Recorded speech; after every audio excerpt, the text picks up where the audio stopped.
बिस्मिल्लाहिर्रहमानिर्रहीम अस्सलामु अलैकुम। मैं हूं करामत मुगल और मेरे साथ हैं ईसा नकवी। नकवी साहब, आइंदा इंतखाबात के हवाले से जो सबसे ज़्यादा सवाल पूछा जा रहा है वो ये है कि कौन सा लीडर है जो सबसे ज़्यादा पॉपुलर है और कौन सी जमात है जिसके जीतने के सबसे ज़्यादा चांसेस हैं। तो इस हवाले से लेटेस्ट अपडेट क्या है? देखें करामत मुगल साहब, जब इलेक्शन का सीज़न आता है, हर इलेक्शन में ये होता है कि सबसे ज़्यादा जिस पे बात होती है पब्लिक डोमेन में, आप कहीं पे चले जाएं, बात यही हो रही होती है कि कौन सबसे ज़्यादा पॉपुलर। और इस इलेक्शन के हवाले से ये सवाल और ज़्यादा, क्योंकि पोलराइज्ड इन्वायरमेंट है ना। तो इस वीडियो में हम आपके सामने रखेंगे कि अब तक जो साल 2024 का इलेक्शन है उसके हवाले से जो सर्वेज़ हुए हैं पॉपुलैरिटी के, उसमें ये सबसे शरारती, सबसे दिलचस्प और सबसे हैरान कुन सर्वे है और इसके नतीजे हैं चकरा देने वाले। सही, ठीक है। और लुब्बे लुबाब ये है कि या तो आप सुलह कर लें या फिर अब आप ऐसे ही जीना सीख लें, क्योंकि जो पॉपुलैरिटी वाला मामला है, देखिए मुख्तलिफ सियासी जमातें जो हैं वो ज़ाहिर है कि प्रमोट करती हैं अपने ख़यालात से हम आहंगी रखने वाले तज्ज़िया निगारों को, स्पिन डॉक्टर्स को जी। ज़ाहिर है कि नून लीग, अब उसके भी कुछ फेवरेट्स हैं, पीटीआई के भी कुछ फेवरेट्स होते हैं, पीपल्स पार्टी के भी, हर एक के होते हैं। लेकिन कभी भी कहीं भी कोई भी ऐसा शख्स जिसका क्लियर वाज़े टिल्ट नहीं, दुश्मनी हो, इस्टेब्लिश्ड दुश्मनी हो, उसको अगर शाहज़ेब खानज़ादा बैठाएगा, मसलन सलीम साफ़ी अपने कॉलम्स में, ट्वीट्स में बरमला बताते हैं कि उनकी इमरान खान से क्या लड़ाई, सही, किस बुनियाद पे उनका बहुत ही सख्त गिर मौक़िफ़ है इमरान खान और उनकी जमात के हवाले से, कौन कौन सुलह करवाने की कोशिशें करता रहा है, उनको सलीम साफ़ी ने किस किस बुनियाद के ऊपर इनकार किया कि मैं नहीं करूँगा। अब अगर उसको शाहज़ेब खानज़ादा अपने शो में बिठाएगा और साथ में मुजीबुर रहमान शामी को, जिनका मियाँ साहब के हवाले से सबको मालूम है, और उनसे तज्जिया लेगा कि कौन सी जमात पॉपुलर है, किसने जीतना है, तहरीक इंसाफ की हिकमत अमली, उसका क्या होगा, तो आपको पता है कि नतीजा जाहिर है कि वो क्या गुफ्तगू फरमाएंगे। लेकिन मैं आपको उसमें एक बड़ा बेसिक फ्लॉ बताऊंगा जो उन्होंने शाहज़ेब खानज़ादा, ये कार्रवाई आपको हर टीवी चैनल के ऊपर नज़र आएंगे, क्योंकि जाहिर है कि अब एक माहौल बना रहे हैं कि नून लीग को लेकर आना है। जो ग्राउंड रियलिटी है, ये लोग कनेक्टेड ही नहीं है, इनको पता ही नहीं है कि इस वक्त पाकिस्तान में ग्राउंड रियलिटी क्या है, सही, बाहर निकलेंगे पब्लिक पल्स क्या है। और वो मैं आपको बताऊंगा, कुछ ऐसी खबरों से मैं आपको वाज़े करूंगा कि इस वक्त क्या चल रहा है। एक सर्वे जो सुनो टीवी ने किया जी, वो भी बहुत दिलचस्प है, फिर एक सर्वे मैंने भी किया। तो सर्वे जो है वो सुनो टीवी वाला मेरा ख्याल है अभी बता देते हैं, अपना जो सर्वे है वो मैं आपको आखिर में बताऊंगा जो मैंने ट्विटर के ऊपर किया है, और वो लिमिटेड टाइम सर्वे था, 4 घंटे का। सही, वो इस वजह से कि अब आपको पता है ना कि सर्वे आपने जब भी कराना है तो वोट ख़रीदे भी जाते हैं जी, तो मैसेज भी किए जाते हैं, आओ वोट करो, $400-500 दें जनाब और आप उसमें एक सर्टेन नंबर ऑफ वोट्स ले लें। अच्छा, वो सर्टेन नंबर ऑफ वोट्स कभी भी आपको जितवा नहीं सकता, मार्जिन कम कर सकता है। सही, ये मेरी अंडरस्टैंडिंग है, वरना अभी तक ये कर चुके होते हैं, क्योंकि करवाए तो हैं इन्होंने। सर्वे जो सुनो टीवी ने किया, वो सुनो टीवी वाला भी बड़ा दिलचस्प है। पहले इन्होंने, आपको याद है कि एक सर्वे किया था जिसमें इन्होंने पीटीआई रखी हुई थी जी, वो कोई 97-98% पे पीटीआई खड़ी थी, या पता नहीं 92% डिलीट कर दिया गया था, और डिलीट कर दिया। तो उस पर अच्छे खासे को 40-50 हज़ार उसके वोट। बाद जो सर्वे करवाया गया था, मैंने पहले भी जिक्र किया था। हाँ, आप किसको वज़ीर आज़म देखना चाहते हैं, मियाँ शहबाज शरीफ, मियाँ नवाज शरीफ या मरियम नवाज? हाँ, माफ़ी नहीं, वो विद इन दैट पार्टी करवा रहे होंगे ना। अब उन्होंने जो सर्वे करवाया जी, वो बड़ा दिलचस्प है, और ये बड़ा उनको इनफ टाइम दिया उन्होंने कि जिसने जो गुल खिलाना है इसमें कोशिश करें, वो लोगों को मिलाएं, स्प्रेड द वर्ड, अपने व्हाट्सएप ग्रुप्स में शेयर करें, अपने लोगों से ट्वीट करवाएं, वोट खरीदना खरीद के डलवाएं, जो मर्जी करें आप। इलेक्शन का सर्वे जो सुनो टीवी का है ना, आने वाले इंतखाबात में आप किस पार्टी को वोट डालेंगे। हम ये गुफ्तगू कर रहे हैं, आज तारीख़ क्या है जनाब? 25 तारीख है, और सुबह के तकरीबन 8 बज चुके हैं जिस वक्त हम ये गुफ्तगू करें। 6 दिन बाकी हैं इस सर्वे में। 60,350 वोट पोल हो चुके हैं, 2,000 इसके रीट्वीट्स हैं, 2500 इसके लाइक्स हैं, 46 बुक मार्क्स हैं, और 2600 कमेंट्स अभी तक इसके ऊपर किए जा चुके हैं। सुनो का पोल है, और इन्होंने ऑप्शन कि किस पार्टी को वोट डालेंगे, इसके नीचे 3 ऑप्शन दिए हैं। नंबर 1 पे पीपल्स पार्टी, नंबर 2 पे पाकिस्तान मुस्लिम लीग नवाज़, और नंबर 3 पे कोई और पार्टी। अब कोई और पार्टी टीएलपी भी हो सकती है, एमक्यूएम भी हो सकती है, बाप भी हो सकती है, जेयूआई भी हो सकती है, ढेर सारी कोई भी जमात हो सकती है ना, कोई भी जमात हो सकती है। पीटीआई नहीं लिखा हुआ, पीटीआई नहीं लिखा हुआ। और जवाब सारे समझते। अच्छा नहीं, सब ने समझ ले। देखें, पीपल्स पार्टी को मिले हैं 0.6% वोट, बहुत ज़्यादा पॉपुलर है। 0.6%, 60,000 में से। पाकिस्तान मुस्लिम लीग नवाज को मिले हैं 29.5%। और कोई और पार्टी, कोई भी पार्टी 69.9%, 70%। तकरीबन 70% वोट जो है वो किसी भी और, कोई और पार्टी। वो आपने वो एक जोक देखा था कि पता नहीं कि खातून के मुतालिक होता है कि अगर तुम्हें मौका मिले, ऑप्शन ए कोई होता है, वो जैसे अपनी बीवी का नाम सुनता है ना, वो अगला ऑप्शन ही नहीं सुनता, वो कहता है ऑप्शन बी, ऑप्शन बी। आपने मुल्क से बाहर जाना है फलानी जगह, वेकेशंस तो किसके साथ जाना, किसके साथ जाने? Option 1 with your wife. नहीं, ऑप्शन 1 विद समवन। नहीं, ऑप्शन 1 यही होता है कि विद योर वाइफ, वो कहता है ऑप्शन बी, ऑप्शन बी, फौरन सुने बगैर ही कह देता है। तो यहाँ पर कोई और पार्टी जीत रही है, जिस हमने कहा था ना कि नन ऑफ द अबव। अपना सर्वे मैं आपको बताता हूँ। पहले ये शाहजेब खानजादा साहब का ना ये शो, इसमें जो कुछ हो रहा है ये मैं आपको बताता हूँ। शाहजेब खानजादा सवाल करते हैं शामी साहब से। पहला, शामी साहब, जाहिर है कि अब शहरी हलकों में जो इलेक्टेबल्स हैं उनके मुकाबले में अब पार्टी वोट ज़्यादा काउंट होता है। अच्छा, ये बात दुरुस्त है। देही हलकों में अभी भी शख्सियत, बिरादरी, चेहरा, ये ज़्यादा मैटर करता है, पार्टी वोट कम होता है। अच्छा, तमाम देही हलकों में नहीं है ये मामला। मसलन झंग का अगर आप बात करेंगे तो झंग में जो है वो पार्टी वोट नहीं मैटर करता, उस तरीके से पार्टी वोट मैटर नहीं करता। और बहुत सारे इलाके हैं जहाँ पर पार्टी वोट बहुत ही कम मैटर करता है। मसलन अलीपुर की सियासत में चले जाएंगे, जतोई ग्रुप है, गोपांग ग्रुप है, वो मुजफ्फरगढ़ की सियासत को पूरे इफेक्ट करता है। गिलानीज़ का और कुरैशीज़ का और वो मुल्तान का आपको पता है, इनके और मिजाज हैं इन शहरों के। लेकिन जो आपका जीटी रोड है ना, और कहते हैं जीटी रोड गवर्नमेंट बनाता है, वही फैसला करता है। वो जीटी रोड के जो है ना वो शहरी हलके हैं जो वो बड़े इंपॉर्टेंट है। अच्छा, वहाँ पे ये तय अब ये हो चुका है, ये ट्रेंड शहरों में तो ख़ास तौर पे ना कि पार्टी का वोट ज़्यादा मैटर करता है, आपका नज़रिया, आपका बयानिया ज़्यादा मैटर करता है। इलेक्टेबल की, चेहरे की, शख्सियत की, उसके पॉलिटिकल बैकग्राउंड की, उसकी अहमियत निस्बतन देही इलाकों के मुकाबले में कम। तो शाहजेब खानजादा कहते हैं कि ज़्यादा काउंट होता है। अगर जो लोग रूपोश हैं वो रिहा होते हैं, वो तो आमतौर पर पार्टी छोड़ जाते हैं या प्रेस कॉन्फ्रेंस कर देते हैं या मीडिया इंटरव्यू दे देते हैं। तो वकला के ज़रिए, ख़वातीन के ज़रिए उन्हें फील्ड में इलेक्शन लड़वाने की हिकमत अमली कैसी रहेगी, क्योंकि तहरीक इंसाफ को ये कॉन्फिडेंस है कि वो पॉपुलर है और बल्ला चलेगा। अब पीटीआई जो स्ट्रेटजी लेकर आई है, हम नाम पहले भी बता चुके हैं, अहमद अवैस जो हैं वो गालिबन लाहौर से, या रबिया बाजवा का नाम आ रहा है, उसके अलावा सलमान अकरम राजा का आ रहा है, इसी तरह और लोगों के नाम आ रहे हैं, या बैरिस्टर गौहर इलेक्शन लड़ेंगे। हाँ, या खवातीन के नाम आ रहे हैं जी, काफ़ी सब वकला से। बैरिस्टर गौहर का नाम है, शुएब शाहीन है, जाहिर है कि वो शेर अफजल मरवत हैं, 49 से असद उमर वाले हल्के से उनकी बात चल रही है। तो इन लोगों के मामलात इस तरीके से कि हम ये स्ट्रेटजी लेकर आए। शामी साहब इस पर क्या कहते हैं? देखिए, अगर वकला को और ख़वातीन को टिकट दिए जाते हैं तो तहरीक इंसाफ के ज़िम्मेदार समझ रहे होंगे कि वकला का एक बहुत बड़ा प्रेशर ग्रुप है और उनके ख़िलाफ़ कार्रवाइयाँ करना या उनको गायब करना आसान नहीं होगा। और जो ख़वातीन हैं, ज़ाहिर है उनकी भी एक ख़ास हैसियत है माशरे में, तो उनके ख़िलाफ़ भी इंतकामी कार्रवाई आसान नहीं होगी। तो ये तदबीरें तो वो सोच रहे हैं, लेकिन बुनियादी बात यह है कि अगर वो हालात का जायज़ा लेते, अपनी गलतियों का एहसास करते और दूसरी सियासी कुव्वतें जो है उनके साथ एक वसी तर इत्तफ़ाक़ राय करते ताकि इंतखाबात के कवायद व ज़वाबित और माहौल पर, तो ये ज़्यादा बेहतर होता।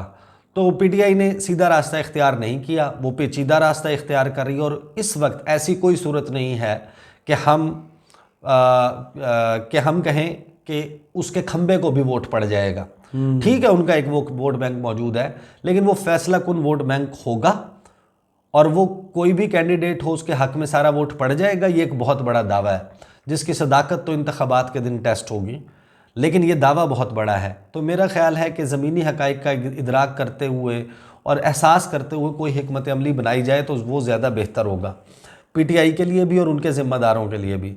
लेकिन अगर वो इसी तरीके से सिर्फ अपने तसव्वुराती मामलात में उलझे रहेंगे तो मैं नहीं समझता कि वो अपने मतलूबा नताइज हासिल कर सकेंगे जो इस वक्त उनके जहन में है और जिसकी वो आरजू कर रहे हैं। ये है शामी साहब का मौक़िफ़। मैं आपको आखिर में इनके ऊपर मैं कमेंट करूंगा, अभी ज़रा तेज़ी से पढ़ लें। अच्छा, वो साफ़ी साहब से सवाल करते हैं, सलीम साफ़ी से। तो साफ़ी साहब, आपने देखा उनके कुछ रहनुमा गिरफ्तार हुए, कुछ रूपोश हैं, मगर ये जो हिकमत अमली है कि खैबर पख्तूनख्वा में हम बहुत पॉपुलर हैं तो वो जिसको टिकट देंगे वो जीत जाएगा, और पंजाब के शहरी इलाकों जिसमें लाहौर भी शामिल है उनमें हम बहुत ज़्यादा पॉपुलर हैं, यहाँ पर इलेक्टेबल से ज़्यादा पार्टी का वोट चलेगा। तो आपके ख्याल में ये एक ऐसी हिकमत अमली है जो बड़ी चैलेंजिंग साबित होगी और PTI एक टफ़ टाइम देने में कामयाब होगी? उस पर वो कहते हैं, शाहजेब एक बात तो तय है कि PTI के जो रहनुमा बाहर फिर रहे हैं और उनको गिरफ़्तार नहीं किया जा रहा तो वो स्क्रिप्ट के मुताबिक बाहर फिर रहे हैं। अगर कोई जेनवन इमरान खान के साथ खड़ा हो तो वो बाहर नहीं है। इसी तरह अगर कोई रूपोश भी है तो वो भी स्क्रिप्ट के मुताबिक रूपोश है, जिसमें उनके साबिक chief of staff Shibli Faraz साहब भी शामिल है। दूसरी बात, लोगों से वोट लेना और नोट लेना अलग बात है। सियासतदान की नज़र होती है और इलेक्टेबल्स की नज़र होती है वोट पे, और वकील की नज़र होती है नोट पे। आप ज़रा चेक करें कि उनके कितने वकला हैं जो इमरान खान के मुफ्त मुकदमे लड़ रहे हैं, फिर देखें कि उनके वकला की क़यादत कौन कर रहे हैं, लतीफ़ खोसा और एतजाज़ एहसन, और वो दोनों तो पीपल्स पार्टी के हैं। और आपने ये भी देखा होगा कि माजी में बड़े बड़े नामवर वकला वो भी अगर पार्लियामेंट में आए हैं तो अक्सर सेनेट के रास्ते से आए हैं, और उनके वकला देखें कि शेर अफजल मरवत और शुएब शाहीन एक दूसरे पर एजेंसियों के एजेंट होने के इल्ज़ाम लगाते हैं। तो पहले तो ये कि वकील होना, फ़ीसें लेना अलग बात है, और आवाम से वोट लेना कोई आसान काम नहीं है। वोट लेने का फ़लसफ़ा बिल्कुल अलग चीज़ है, जिसमें बिरादरी भी काउंट करती है, बंदे का माजी भी काउंट करता है। इसके लिए 15-20 साल पहले जद्दोजहद करना पड़ती है। तो मुझे तो उनकी ये तदबीर कोई कामयाब होती नज़र नहीं आ रही। शाहजेब, तो शामी साहब आप कह रहे हैं कि खंबे वाला माहौल नहीं है, कि तहरीक इंसाफ को खंबा भी खड़ा कर दे तो उसे वोट पड़ जाएगा। तो क्या नून लीग के लिए पंजाब में कोई डायनामिक्स बदलते हुए नज़र आते हैं? नवाज शरीफ की वापसी के बाद पंजाब में उन्होंने एक ही जलसा किया है, आगे वो कंपेन करते हैं तो वो जो सिंपल मेजॉरिटी की ख्वाहिश रखे हुए हैं कि उन्हें एक ऐसी हुकूमत चाहिए जो किसी बैसाखी की मोहताज ना हो, तो ऐसा मुमकिन हो पाएगा? शामी साहब कहते हैं, देखिए नवाज शरीफ के आने के बाद मुस्लिम लीग नून में एक नई जान तो पड़ी है, और जो टिकट हासिल करने वाले हैं उनकी एक बड़ी तादाद है जिन्होंने दरख्वास्तें दी हैं। ज़ाहिर है जो इलेक्शन लड़ने वाले लोग हैं वो ज़्यादा जुड़े होते हैं अपने वोटर और हलकों के साथ, तो हवा के रुख का ज़्यादा अंदाज़ा कर सकते हैं। तो अगर सैकड़ों बल्कि हज़ारों की तादाद में लोग टिकट के ख्वाहिशमंद हैं, दरख्वास्तें दे रहे हैं, तो उसका मतलब ये है कि उनको ज़मीन पर अपने पाँव जमते हुए महसूस हो रहे हैं। मेरे ख्याल में मुस्लिम लीग नून मुकाबला करेगी और ज़ोरदार तरीके से मुकाबला करेगी, और PTI का अपना एक जोशो खरोश, उसकी अपनी एक हैसियत है, उसका इनकार नहीं किया जा सकता। लेकिन अगर वो जिसको चाहे टॉम डिक एंड हैरी, जिसको चाहे कैंडिडेट खड़ा कर दें, तो ऐसा नहीं है कि ये इंतखाबी सियासत, ये हल्का जाती सियासत, इसमें इस तरह से कामयाबी हासिल करना मुमकिन नहीं होगा। तो अगर PTI की हिकमत अमली इन वकीलों ने ही बनानी है जो सियासत से ला ताल्लुक़ है और अमली सियासत से उनका कोई ताल्लुक़ नहीं है, वास्ता नहीं है, तो अगर इस गैर संजीदगी से अपनी हिकमत अमली बनाएंगे तो उनके लिए मायूसी भी होगी और उनको हाथ मलने पड़ेंगे। इलेक्शन लड़ना एक साइंस है और हर एक के बस की बात नहीं है। बिल्कुल सही। आखिरी सवाल साफ़ी साहब से, फिर मैं उसके बाद इस पर अपना एक कॉमेंट करके फिर हम आएंगे मेरे सर्वे की तरफ। तो साफ़ी साहब, क्या ऐसा कुछ है जो PTI के मजबूत उम्मीदवार हैं उन्हें इलेक्शन लड़ने का मौका मिल जाए, कम अज़ कम इस हद तक बात बन जाए तहरीक इंसाफ की इलेक्शन तक? इस पर कहते हैं कि नहीं, मुझे ऐसा नज़र नहीं आता, बल्कि मुझे ये नज़र आता है कि PTI के साथ उससे बहुत बुरा होगा जो 2018 में नून लीग के साथ हुआ था, और शायद मुस्लिम लीग नून को उससे बहुत ज़्यादा नवाजा जाएगा जिस तरह PTI को 2018 में नवाजा गया था। लोग वकीलों से पूछेंगे, ख्वाजा हारिस, सलमान अकरम राजा, कि वो तो फ़ीस लेकर किसी का भी केस लड़ लेते हैं। पीपल्स पार्टी का मसला ये है कि उन्होंने ख़ुद को सिंध तक महदूद कर लिया है, और मुस्लिम लीग नून पंजाब के अलावा कहीं नहीं है। और इस वजह से नवाज शरीफ दौलतमंदों को, लोटों को, उन सब को जमा कर रहे हैं, और अभी से उनके उम्मीदवारों ने इस्लामाबाद में देखें इंतज़ामिया को तब्दील करना शुरू कर दिया है, क्योंकि उनको अपने ज़ोरे बाजू पर एतमाद नहीं है। लेकिन जब PTI का कैंडिडेट ही नहीं होगा, उनका लीडर ही नहीं होगा, तो अगर वो आवाम में ही है ही नहीं तो उसको वोट में मटेरियलाइज कौन करेगा? ये है कुल मिला के तज्जिया शाहजेब खानज़ादा, क्लेम जिसका है कि ये पाकिस्तान का सबसे क्रेडिबल और सबसे बड़ा टॉक शो है, सबसे ज़्यादा देखे जाने वाला है, और क्लेम ये है कि जियो पाकिस्तान का सबसे क्रेडिबल और सबसे बड़ा, सबसे आज़ाद, खुद मुख्तार न्यूज़ का इंडिपेंडेंट इदारा है, जिसके बारे में आपने सुन लिया होगा कि हामिद मीर के शो में आसिफ अली जरदारी ने कपड़े बस नहीं उतार के फेंके। उन्होंने कहा कि आपका इदारा भी तो एक सियासी जमात का दोस्त आपके दोस्त हैं, वो मीर शकील रहमान की बात कर रहे थे कि वो भी तो पार्टी बन जाते हैं, पार्टी के साथ मिल जाते हैं, ये सब कुछ करते हैं, मुस्लिम लीग नून की तरफ। तो ये है बेसिकली स्पिन डॉक्टरी जो की जा रही है। चलें देखें, ये जो बात कर रहे हैं ना नॉर्मल हालात में, ये बात है, लेकिन देखें आपको ना स्क्रिप्ट हालात अगर तब्दील हो ना, ग्राउंड पे कुछ चीज़ें डिफरेंट हो रही हों, तो आप अपने तज्जिए को अपग्रेड करते हैं ना। मतलब अगर आपने 40 साल पहले एक बात सीखी थी, सहाफ़त जब आपने शुरू की थी, तो आपने ये बात सुन ली, तो वो सीख ली, से बाहर भी तो नहीं कर ज़बानी याद कर ली, तो अब आप क्या 2024 में भी उसे अप्लाई करेंगे? ये साफ़ी साहब जो बात फरमा रहे हैं, देखें अगर ये बात दुरुस्त है कि पीटीआई की ये हिकमत अमली नाकाम है, तो डर का है का? तो हाजरा खान पानेज़ई पे क्यों डिपेंडेंट है? मानिका को क्यों निकाला? खावर मानिका कहाँ से आ गया? सब कुछ छोड़ दें। खबर आई 13 सितंबर को इलेक्शन कमीशन ऑफ पाकिस्तान ने फैसला महफूज किया था बल्ले के निशान पे। 23 नवंबर को ये फैसला सुनाया। 23 नवंबर को ये फैसला सुनाया कि 20 दिन में इंट्रा पार्टी इलेक्शन करवाएं, 7 दिन में रिपोर्ट जमा करवाएं, 20-21 दिसंबर लग जाएगी। एन वो वक्त जबकि कैंडिडेट 16 दिसंबर को इलेक्शन शेड्यूल सबसे आखिर अगर बात की जाए तो आ चुका होगा, 16 दिसंबर को आ जाएगा। अगले 7 दिनों में आपने कागजात नामजदगी जमा कराना, फिर आपके सिंबल अलॉटमेंट और ये सारा काम, जो टिकट आपके पास है वो आपने जमा करा दिया, वो आपको मिल जाएगा।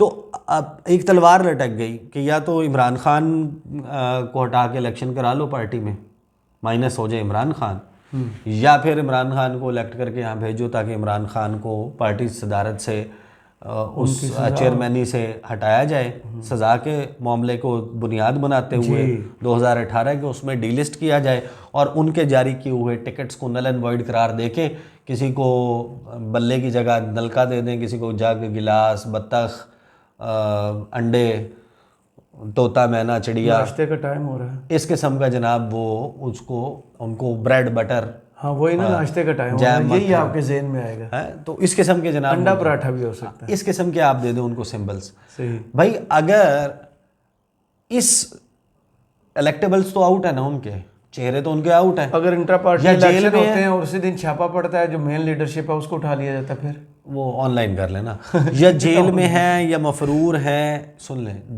जेल में है या मफरूर हैं उनके चेहरे, नहीं लड़ेंगे इलेक्शन। उनकी 2nd, 3rd, 4th, 5th, 6th, 7th, 8th, 10वें नंबर की भी लीडरशिप, अगर कोई सबसे निचले दर्जे की आम वर्कर, अगर आप उसको भी बल्ले का निशान नहीं लेने देना चाहते, उफ कितना डरे हुए हैं आप, तो इसका मतलब ये है कि उनकी स्ट्रेटजी या ये चीज़ें, ये इनका एक फेयर मौजूद है। एब्सोल्युटली, और है क्या? तो आपका जो तज्जिया है वो बेकार है, आप सिर्फ you are trying to give a massage to somebody, किसी को खुश कर रहे हैं। हाँ, आप मसाज कर रहे हैं बेसिकली, आप उसमें ये फैक्टर काउंट इन ही नहीं कर रहे, ना सवाल करने वाला कर रहा है कि भाई अगर आप ये बात फरमा रहे हैं, ये दुरुस्त है, मैं इसको इसी तरीके से मान लूँ, तो फिर ये सब कुछ क्यों हो रहा है? जिसकी बुनियाद पे इलेक्शन का प्रोसेस टेंट हो रहा है, उस पर दाग लग रहा है, धब्बा लग रहा है, और इलेक्शन के नतीजे के ऊपर भी कभी भी ये सवालात मौजूद रहेंगे कि ये पाकिस्तान की तारीख का धांधली ज़्यादा तरीन इलेक्शन था। तो ये क्यों किया जा रहा है? अगर इमरान खान की जमात की पॉपुलैरिटी भी नहीं है और फेल हो गई है, तो ये बिल्कुल ही जिसे कहते हैं ना कि बेसरोपा। और हालत ये है, मैं आपको इसको अपने सर्वे से वो कर देता हूं। बहुत इंटरेस्टिंग है। अच्छा, मैंने 4 घंटे का सर्वे, लिमिटेड टाइम था और ऑड टाइम पे रात के वक्त डाला। 4 घंटे में 9,434 वोट पोल हुए। मैंने कहा आप इनमें से किसको पाकिस्तान का वज़ीर-ए-आज़म देखना पसंद करेंगे? अच्छा, बड़ी मुगल्लज़ात बाकी लोगों ने नीचे 902 कमेंट्स हैं, मैं तो नहीं पढ़ सकता ये कमेंट्स वीडियो में। लोगों ने मुझे बड़ी खरी खरी, अब आपने बता दिया, अब लोग खुद आके पढ़ेंगे, खरी खरी सुनाई हैं। और मैंने ऑप्शन 1 लिखा मियाँ मोहम्मद नवाज शरीफ, ऑप्शन 2 लिखा आसिफ अली जरदारी, और ऑप्शन यानी कि आप इनमें से किस को पाकिस्तान का वज़ीर-ए-आज़म देखना पसंद करेंगे? 1 मियाँ मोहम्मद नवाज शरीफ, 2 आसिफ अली जरदारी, 3 मुअज़्ज़म महमूद खान न्याजी। अब एक पाकिस्तान अमन लीग है, वो अच्छा वो कैरेक्टर गुजरा होगा आपकी नज़र से। हाँ हाँ, सोशल मीडिया पे जर्नलिस्ट तो जानते ही। मतलब नहीं, अदरवाइज भी अब तो आपको पता है टिकटॉक पे, इंस्टाग्राम पे, यूट्यूब पे, फेसबुक पे रील्स में वो एक बंदा वो खड़ा हुआ है, वो कहता है कि मैं जनाब शमसी तवानाई से पेट्रोल, दरिया दे दो दरिया का पेट्रोल बना दूंगा, समंदर दे दो समंदर का पेट्रोल बना दूंगा, डैम दो डैम का पेट्रोल बना दूंगा, शमसी तवानाई से चीनी बनाऊंगा और मुफ्त तकसीम करूंगा। फिर वो अपने वो कोई फैसलाबाद घंटा घर में कोई ना इस तरह वो मेगाफोन लेके तकरीर भी करते हैं और वहाँ पर आने वाले लोगों को 5-5 किलो चीनी देते हैं और कहते हैं कि मैंने शमसी तवानाई से बनाई है। बड़ा कैरेक्टर है, कॉन्फिडेंस है उनका, उनकी बता देना तकरीर रिजल्ट जितने जज्बात से वो तकरीर करते हैं। अच्छा नहीं, मुकाबला देखे ना, मैंने तो उसमें मेंशन ही नहीं किया ना इमरान खान, छोड़े ना, ठीक है आप कर दें आप। अच्छा लोगों ने तो मुझे टैग ऑन किया ना कि अब ये कौन सा सर्वे है, इमरान खान का नाम नहीं डाला, तो फलाना लोग तो मुझे जनाब उन्होंने बड़ी खरी खरी सुनाई कि ये। अच्छा फिर बहुत सारे लोगों ने लिखा बिकाऊ लिफाफी, तो मीडिया तो फलाना, ये फला के लिए काम करता है। चले उससे हट के मुकाबला करवाया जनाब नवाज शरीफ साहब का इमरान अहमद खान न्याजी से नहीं, मौज़म महमूद खान न्याजी से, अजीम साइंसदान, अमन लीग के चेयरमैन। नवाज शरीफ साहब के ना 3.4% वोट पड़े, 3.4%। आसिफ अली जरदारी साहब को 1.4% वोट पड़े और मौज़म महमूद खान न्याजी साहब 95.2% वोट लेकर जीत गए। और आपको एक बात बताऊं मज़े की, मौज़म महमूद खान न्याजी ने मुझे फॉलो भी कर लिया। इस सर्वे के नतीजे में उन्होंने मुझे ट्विटर पे फॉलो किया, मैंने उनको फॉलो बैक दिया, मैंने उनको फॉलो बैक दिया। और ये हालात है, इससे ज़्यादा अब क्या कोई किसी को आईना दिखाए कि आपकी ये अच्छा नहीं, मैं आपको एक बात बताऊँ, सोशल मीडिया का सर्वे जो है ना, वो हल्का जाती इंतखाबी सियासत का लिटमस टेस्ट नहीं तो हो होता। सकता है, लेकिन एक्चुअल टेस्ट नहीं होता।